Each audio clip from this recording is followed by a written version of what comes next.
امیر المؤمنین سالار وہی اچھا جو دشمن کے روبرو ہو تو اپنے اندر کی نئی سحرکاری سے دشمن کے علم کے سارے مداووں کو بے برہم زخموں میں تبدیل کر دے، بربادی کی علامت بن کر اپنے دشمن کو مفلسی کے غبار کی طرح اڑا کے رکھ دے۔ امیر المؤمنین یہ کام بھی ابن قاسم مجھ سے بہتر انداز میں کر سکتا ہے، لہٰذا میں آپ سے التماس اور گزارش کروں گا کہ جو لشکر گھات میں بیٹھے بلغاریوں پر حملہ آور ہونے کے لیے مقرر کیا جائے اس کا سالار اسماعیل بن قاسم کو مقرر کیا جائے اور مجھے اس کے نائب کی حیثیت سے اس کے ساتھ رکھا جائے۔ امیر المؤمنین جہاں تک عمر بڑی ہونے کا تعلق ہے تو ہمارے لشکر میں کئی ایسے لشکری ہوتے ہیں جو عمر میں ہم سے کافی بڑے ہوتے ہیں، لیکن وہ بڑے خلوص اور بڑی خوشی کے ساتھ ایک عام اور گمنام لشکری کی حیثیت سے لشکر میں اپنی بہترین کارکردگی کا مظاہرہ کرتے ہیں۔ جہاں تک تجربے کا تعلق ہے تو میں ابن قاسم کی اس تجویز سے بھی اتفاق نہیں کرتا۔ اس کا تجربہ بھی مجھ سے زیادہ ہے، مجھ سے زیادہ جنگوں میں یہ حصہ لے چکا ہے، بڑے بڑے لشکروں کی کمانداری کر چکا ہے، اور پھر اس نے جو آرمینیا میں کارہائے نمایاں سر انجام دیے، امیر المؤمنین ان کارناموں کے سامنے تو میری زندگی کا سارا عسکری خزانہ ہیچ اور کمتر ہو کر رہ جاتا ہے۔ ان سب عوامل کو سامنے رکھتے ہوئے میں آپ سے خلوص نیت سے التجا کروں گا کہ لشکر کا سالار اعلیٰ اسماعیل بن قاسم اور مجھے اس کا نائب مقرر کیا جائے۔ رہا سوال عمر اور تجربے کا تو اس کی اہمیت زیادہ نہیں ہے۔ ایک خاتون کی پکار پر ایک 17 سالہ لڑکے ابن قاسم نے ہندوستان کی سرزمینوں کو ادھیڑ کے رکھ دیا تھا، حالانکہ اس کے ماتحت سالار عمر میں اس سے بڑے تھے۔ یزید بن انسا جب خاموش ہوا تب کچھ دیر تک ہارون الرشید مسکراتا رہا، سوچتا رہا، پھر اپنے دیگر سالاروں کو مخاطب کر کے کہنے لگا، عزیزان من، جو گفتگو اسماعیل بن قاسم اور یزید بن انسا کے درمیان ہوئی ہے اس سے میرا دل بے حد خوش ہوا ہے، اور مجھے ایک ذہنی اور قلبی سکون ملا ہے کہ میرے سالاروں میں اتنا جذبہ اور اتنی بڑی قربانی دینے کا حوصلہ ہے کہ وہ اتنے بڑے درجے کے لیے اپنے ساتھیوں کے حق میں دستبردار ہو سکتے ہیں۔ عزیزو، بلغاریوں کے طریقہ جنگ سے تم بھی واقف ہو، میں بھی تمہیں مشورہ کرتا ہوں کہ تم سب کیا چاہو گے کہ کسے سالار مقرر کیا جائے۔ جواب میں تقریباً سارے ہی سالاروں نے جب اسماعیل بن قاسم کے لیے اپنی رائے کا اظہار کیا تب ہارون الرشید اسماعیل بن قاسم کی طرف دیکھتے ہوئے کہنے لگا، ابن قاسم، میں نے جو تمہارے حق میں فیصلہ دیا تھا وہ درست ہی تھا۔ اب یزید بن انسا تمہارے حق میں دستبردار ہو چکا ہے، تم اسے سالار مقرر کرانا چاہتے تھے، اس کے بعد تم نے اپنے ساتھی سالار کو بھی دیکھا کہ اس مہم کے لیے وہ تمہیں ہی مناسب سمجھتے ہیں، لہٰذا اس لشکر کا سالار اعلیٰ تم ہی ہوگے۔ یزید بن انسا ایک نائب کی حیثیت سے تمہارے ساتھ ہوگا۔ یہاں تک کہنے کے بعد ہارون الرشید لمحے بھر کے لیے رکا، کچھ سوچا، پھر وہ اپنے سارے سالاروں کو مخاطب کرتے ہوئے دوبارہ کہہ رہا تھا، لشکر یہاں سے تھوڑی دیر تک کوچ کرے گا، سارا لشکر ایک ساتھ یہاں سے پڑاؤ ختم کر کے واپسی کے سفر پر روانہ ہوگا۔ راستے میں آدھی رات کے قریب ابن قاسم اور یزید بن انسا اپنے حصے کے لشکر کو لے کر اس سمت روانہ ہوں گے جہاں بلغاریوں نے گھات لگا رکھی ہے۔ جو مخبر ان سے متعلق تفصیل لے کر آئے ہیں وہ ان کی رہنمائی کریں گے۔ علیحدہ ہونے سے پہلے نسی فورس کے علاقوں میں دور دور تک یلغار اور ترکتاز کی جائے گی۔ میرے عزیزو، ایک بات یاد رکھنا، جو بلغاری گھات میں بیٹھے ہیں ان کا مقصد یہی ہے کہ جب ہماری نسی فورس اور بلغاریوں کے خاقان سے جنگ شروع ہوگی تو کسی مناسب موقع پر وہ اپنی گھات سے نکل کر ہمارے لشکر پر ضرب لگائیں گے اور نسی فورس کے لیے فائدہ حاصل کرنے کی کوشش کریں گے، لیکن خداوند نے چاہا تو ہم انہیں ایسا کوئی موقع نہیں دیں گے۔ رات کی گہری تاریکی میں جب اسماعیل بن قاسم اپنے لشکر کو لے کر علیحدہ ہو جائے گا تو باقی لشکر کو لے کر میں اور دوسرے سارے سالار نسی فورس کا رخ کریں گے اور نسی فورس کے سامنے پڑاؤ کریں گے۔ اگر اس نے فوراً جنگ کی ابتدا کرنا چاہی تو ہم اس کا مقابلہ کریں گے، اور اگر وہ پڑاؤ کیے رہے اور ہمارے رد عمل کا اظہار کیا تو ہم اس وقت تک خاموش رہیں گے جب تک گھات لگا کر بیٹھنے والے بلغاریوں کا خاتمہ کرنے کے بعد اسماعیل بن قاسم اور یزید بن انسا اپنے لشکر کو لے کر ہم سے نہیں آ ملتے۔ جب وہ ہم سے آ ملیں گے تو ہم جنگ کی ابتدا کرنے میں دیر نہیں لگائیں گے۔ ہارون الرشید کی تجویز سے سارے سالاروں نے اتفاق کیا، پھر وہ اجلاس ختم کر دیا گیا۔ تھوڑی دیر بعد لشکر نے واپسی کا سفر شروع کر دیا تھا۔ متحدہ لشکر نے دریائے فرات کے کنارے سے واپسی کا سفر شروع کیا۔ واپسی شروع کرنے سے پہلے اسماعیل بن قاسم نے ان مخبروں سے رابطہ قائم کیا تھا جنہوں نے گھات لگائے بلغاری لشکر کی طرف اس کی رہنمائی کرنی تھی، اور اس بلغاری لشکر کے مکمل محل وقوع اور ان کے آس پاس کے علاقے کی کیفیت کو اس نے پوری طرح جان لیا تھا۔ اس کے بعد دشمن کے علاقوں میں ترکتاز شروع ہوئی تھی۔ ایک روز آدھی رات تک پورے لشکر نے متحدہ رہ کر سفر کیا۔ اس کے بعد ہارون الرشید اپنے دیگر سالاروں کے ساتھ لشکر کا ایک بڑا حصہ لے کر اس طرف بڑھا جہاں نسی فورس اور بلغاریوں کا خاقان اپنے متحدہ لشکر کے ساتھ پڑاؤ کیے ہوئے تھے، جبکہ اسماعیل بن قاسم اور یزید بن انسا رات کو گہری تاریکی میں گھات لگانے والے بلغاری لشکر کا رخ کر رہے تھے۔ اسماعیل بن قاسم اور یزید بن انسا نے بڑی رازداری کے ساتھ سفر جاری رکھا، چونکہ انہوں نے ان بلغاریوں پر حملہ آور ہونا تھا جنہوں نے گھات لگا رکھی تھی، اور گھات لگانے کا مقصد اور مدعا یہ تھا کہ جس وقت نسیفورس اور بلغاریوں کے خاقان کی مسلمانوں کے لشکر کے ساتھ جنگ کی ابتدا ہو جائے گی تو وہ کوئی مناسب موقع جان کر اچانک کسی سمت سے نمودار ہوں گے اور مسلمانوں کے لشکر کی بھی اس طرف سے ضرب لگاتے ہوئے نسیفورس کی فتح اور مسلمانوں کی شکست کو یقینی بنانے کی کوشش کریں گے۔ سفر چونکہ رات کے وقت کیا جاتا، دن کا حصہ کہیں گھات میں گزار دیا جاتا۔ اس طرح ایک روز عشاء کے بعد ایک جگہ اسماعیل بن قاسم نے اپنے لشکر کو روک دیا۔ اس موقع پر اسے مخاطب کرتے ہوئے یزید بن انسا کچھ پوچھنا چاہتا تھا کہ اسماعیل بن قاسم نے اپنے ساتھ سفر کرنے والے مخبروں کو مخاطب کیا اور ان سے پوچھا، میرے عزیزو، اب یہ بتاؤ کہ بلغاریوں کا لشکر یہاں سے لگ بھگ کتنی دور ہوگا؟ تمہاری رہنمائی میں یہاں تک تو ہم پہنچ چکے ہیں، لیکن ان پر ضرب لگانے سے پہلے میں کوئی فیصلہ کرنا چاہتا ہوں۔ اس پر رہنماؤں نے آپس میں صلاح مشورہ بھی کیا۔ پھر ایک ان کی نمائندگی کرتے ہوئے کہنے لگا، امیر ابن قاسم، وہ جگہ یا یوں کہیں کہ وہ کوہستانی سلسلہ جہاں بلغاری لشکر نے گھات لگا رکھی ہے، یہاں سے 2 فرلانگ سے زیادہ نہیں ہوگا۔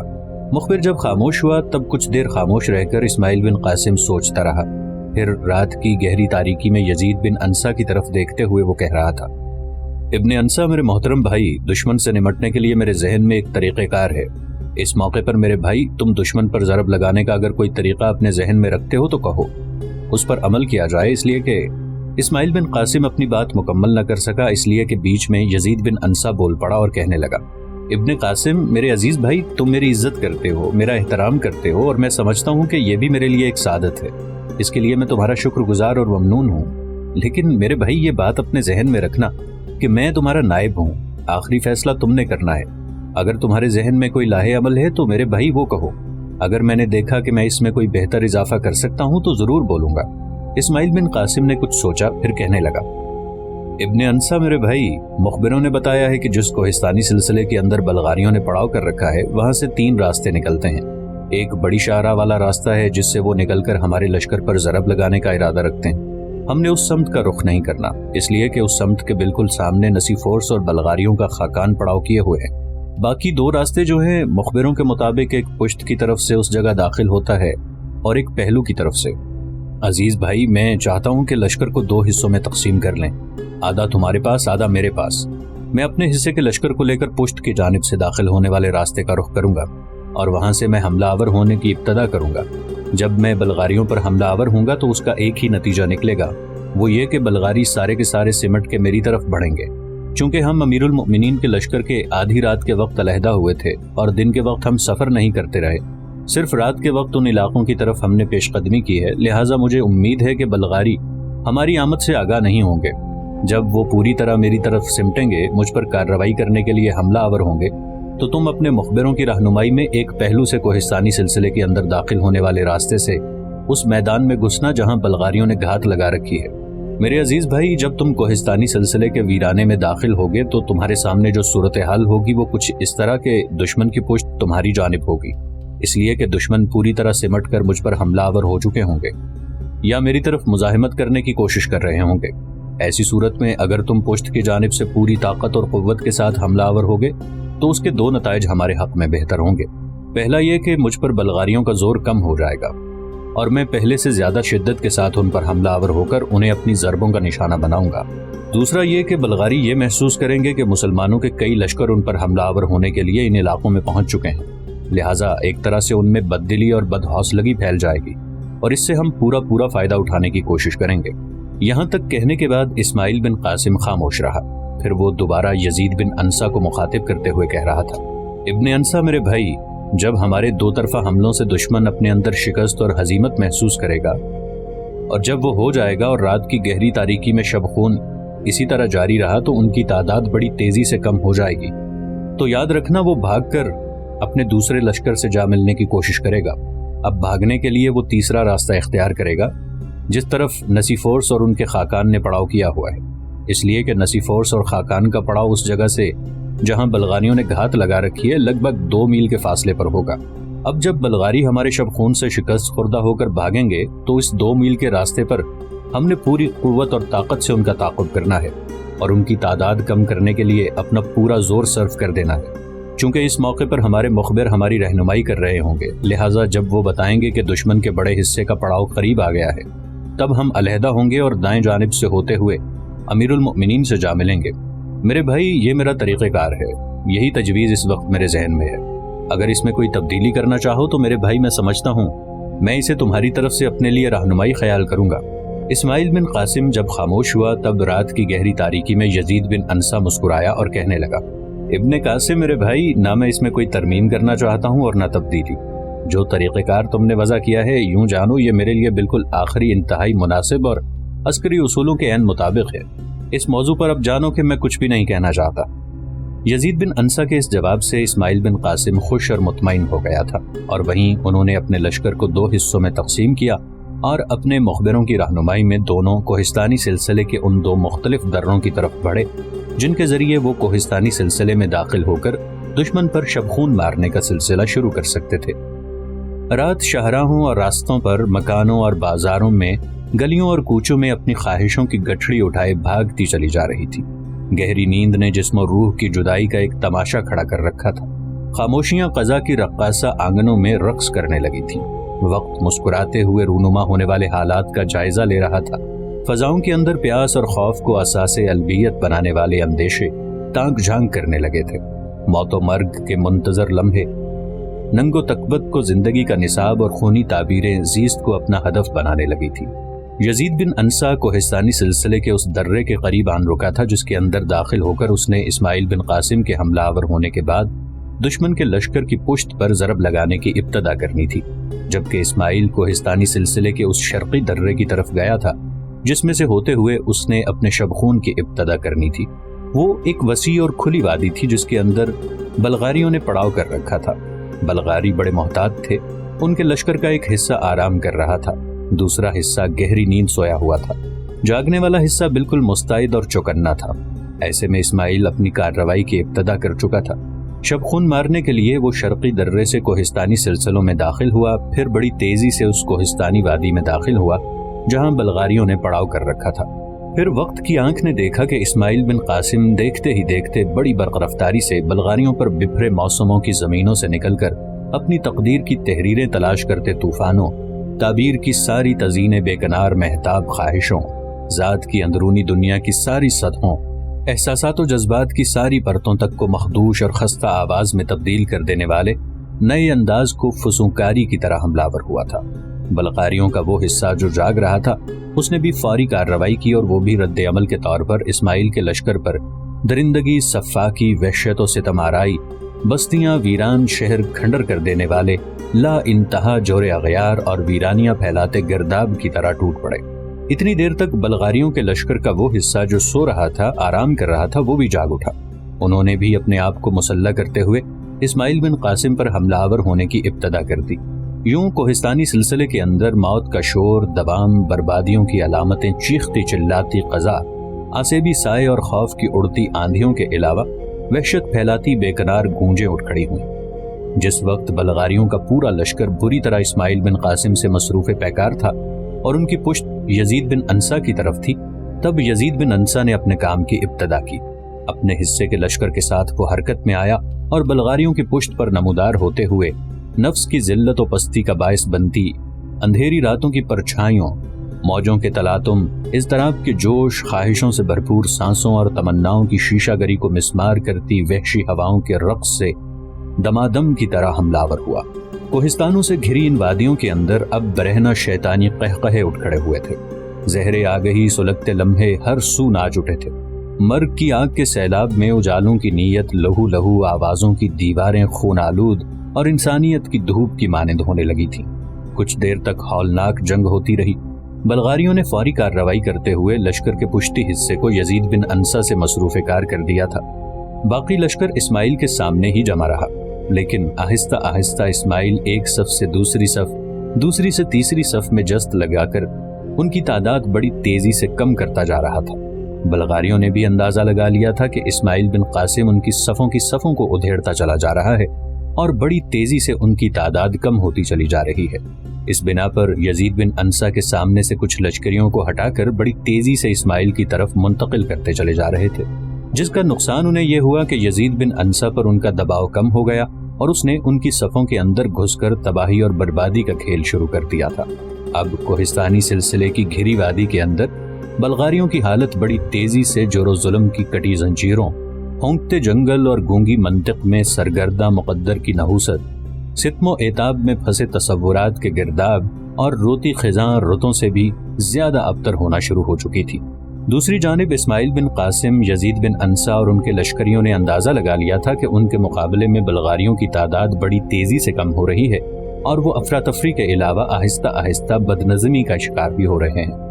لہٰذا انہوں نے اپنے حملوں میں مزید جارحیت اور تیزی پیدا کر دی، اور پھر اسماعیل بن قاسم اور یزید بن انسا کے بار بار تکبیریں بلند کرنے کے جواب میں مسلمان مجاہدین بلغاریوں پر زمان و مکان سے ماورا چنگاڑتی برہنہ بجلیوں، جسموں کی دہلیزوں پر موت کی دستک دیتے مشیت کے جزا و سزا کے عناصر اور آتشی شعلے برساتے طوفانی افریت کی طرح ٹوٹ پڑے تھے۔ اب مشرق کی طرف سے روشنی پھوٹ پڑی تھی، پھر آہستہ آہستہ سورج کا آدھا چہرہ مشرق سے نمودار ہوا اور اس کی سرخ کرنیں زمین اور دھرتی کا سینہ چومنے لگی۔ روشنی میں بلغاریوں نے دیکھا کہ ان کے لشکر کا آدھے سے زیادہ حصہ کٹ چکا تھا۔ میدان جنگ میں ان کی لاشوں کے انبار لگے ہوئے تھے اور مسلمان لشکری دو طرف سے ان پر حملہ آور ہو کر ان کے لشکر کے وسطی حصے کی طرف بڑی تیزی سے بڑھتے چلے جا رہے تھے۔ یہ صورتحال بلغاریوں کے لیے انتہا درجے کی ہولناک ثابت ہوئی، لہٰذا ان کے سالار نے مشورہ کیا اور پھر میدان جنگ چھوڑ کر وہ بھاگ کھڑے ہوئے۔ اسماعیل بن قاسم اور یزید بن انسا نے جیسا کہ پہلے طے کیا ہوا تھا کہ پوری طاقت اور پوری قوت سے تعاقب کرنا ہے، لہٰذا وہ بلغاریوں کے پیچھے لگ گئے تھے۔ کوئی 1.5 میل تک ہولناک تعاقب جاری رہا۔ اس دوران بلغاری مزید کم ہو گئے۔ پھر اسماعیل بن قاسم اور یزید بن انسا نے بلغاریوں کا تعاقب ترک کر دیا، اس لیے کہ آگے اب دشمن کا پڑاؤ تھا، اور انہوں نے دیکھا کہ دشمن پڑاؤ کے سامنے بالکل نزدیک ہی خلیفہ ہارون الرشید اپنے لشکر کے ساتھ پڑاؤ کیے ہوئے تھا۔ لہٰذا بائیں جانب سے کعبہ کاٹتے ہوئے اسماعیل اور یزید بن انسا نے بلغاریوں کا تعاقب ترک کر کے اپنے لشکر کا رخ کر لیا۔ اپنے لشکر کو ایک طرف استوار کرنے کے بعد اسماعیل بن قاسم اور یزید بن انسا دونوں اپنے گھوڑوں کو سرپٹ دوڑاتے ہوئے اس جگہ آئے جہاں ہارون الرشید اپنے سالاروں کے ساتھ اپنے پڑاؤ کا جائزہ لے رہا تھا۔ جب دونوں قریب آئے تو ہارون الرشید مسکراتے ہوئے دونوں سے بغلگیر ہوا، پھر دونوں کا باری باری شانہ تھپ تھپاتے ہوئے کہنے لگا، میں تم دونوں کی کارگزاری اس وقت ہی دیکھ چکا تھا جب بلغاری تمہارے آگے آگے بھاگتے ہوئے اس میدان کا رخ کر رہے تھے۔ تم دونوں نے ان کے گھات میں بیٹھنے والے لشکر پر ضرب لگا کر ایک طرح سے رومنوں اور بلغاریوں کے اندر کم حوصلگی اور بددلی کے اثرات کھڑے کرنے کی کامیاب کوشش کی ہے۔ اس کے لیے میں تم دونوں کو مبارکباد دیتا ہوں۔ تمہاری جرت مندی، تمہاری شجاعت کو سلام کرتا ہوں۔ گھات میں بیٹھنے والے لشکر کو نقصان پہنچانے کے باعث بلغاریوں کے جذبے پہلے کی نسبت سرد پڑیں گے۔ وہ اپنے آپ کو بڑا خونخوار، بڑے شجاع خیال کرتے ہیں، لیکن آج اس جنگ میں ہم انہیں بتا دیں گے کہ وہ کس قدر شجاع اور کس قدر دلیر ہیں۔ ابن قاسم میرے عزیز بیٹے، میں لشکر کو 3 حصوں میں تقسیم کرنے لگا ہوں۔ ایک میرے پاس رہے گا، دوسرا تمہاری کمانداری میں کام کرے گا۔ لشکر کا دایاں حصہ تمہارے سپرد ہوگا، 2 چھوٹے سالار تمہارے نائب ہوں گے۔ لشکر کا بایاں حصہ یزید بن انسا سنبھالے گا اور تمہاری طرح اس کے تحت بھی 2 چھوٹے سالار دے دیے جائیں گے۔ اب تم یا ہم مل کر طے کر لو کہ کس کس کو تم اپنے ساتھ رکھنا چاہتے ہو۔ اس کے بعد میں لشکر کی صفیں درست اور استوار کرنے لگا ہوں۔ تم دیکھتے ہو سارے رومنوں اور بلغاریوں کے لشکر کے اندر ایک ہلچل سی برپا ہے۔ جو بلغاری تم دونوں سے شکست خوردہ ہو کر ان سے آن ملے ہیں، یاد رکھنا یہ بلغاری اور رومن جذبات میں آ کر ان کا ہم سے انتقام لینے کی کوشش کریں گے، اور خداوند کو منظور ہوا تو اس کوشش میں ہم ان کو نیست و نابود کر کے رکھ دیں گے۔ یہاں تک کہنے کے بعد ہارون الرشید لمحے بھر کے لیے رکا، پھر اپنے سارے سالاروں کو مخاطب کرتے ہوئے وہ کہہ رہا تھا، لشکر کا وہ حصہ جو پڑاؤ کی حفاظت کرے گا، اس کو میں نے پہلے ہی علیحدہ کر دیا ہے۔ اب وہ پڑاؤ میں پہنچ کر اپنے فرائض سنبھال چکا ہے۔ اب تم لوگ اپنے اپنے نائبوں کو اپنے ساتھ رکھنے کے بعد اپنے لشکر کی صفیں درست کرنا شروع کر دو۔ اس کے ساتھ ہی سارے سالار حرکت میں آئے، چھوٹے سالاروں کو باہم تقسیم کیا گیا۔ اس کے بعد رومنوں اور بلغاریوں کے سامنے مسلمانوں کے لشکر کے 3 حصے اپنی صفیں درست اور استوار کرنے لگے۔ دوسری جانب رومنوں اور بلغاریوں کے اندر بھی ہیبت ناک طبل بج اٹھے تھے۔ وہ تعداد میں مسلمانوں سے زیادہ تھے، اس لیے کہ دونوں اقوام کے اتحاد سے ان کی عددی فوقیت ہو گئی تھی۔ کچھ دیر طبل بجتے رہے، رومن اور بلغاری اپنی صفیں درست کرتے رہے۔ اس کے بعد جنگ کی ابتدا رومنوں اور بلغاریوں نے کی۔ رومن اور بلغاری اندھیری راتوں کی تلخی اور اندھی گمنام وادیوں میں سنگریزوں کی طرح نزول کرتے ظلم و کرب کی خونچکاں داستانوں، ہیبت ناک راتوں کے سناٹوں میں ظلم و ستم کی یورش، کرب و علم کی یلغار اور ہوس کے شیاطین کی طرح حملہ آور ہوئے۔ ہارون الرشید اور اس کے سارے سالاروں نے شروع میں جارحیت اختیار نہیں کی، بلکہ انہوں نے ارادوں کو سلب، جسموں کو ریزہ ریزہ اور روحوں کو لخت لخت کر دینے والی سحر آفری قوت رکھنے والی انوکھی پراسرار طاقت کی طرح رومنوں اور بلغاریوں کے حملوں کو روکا تھا۔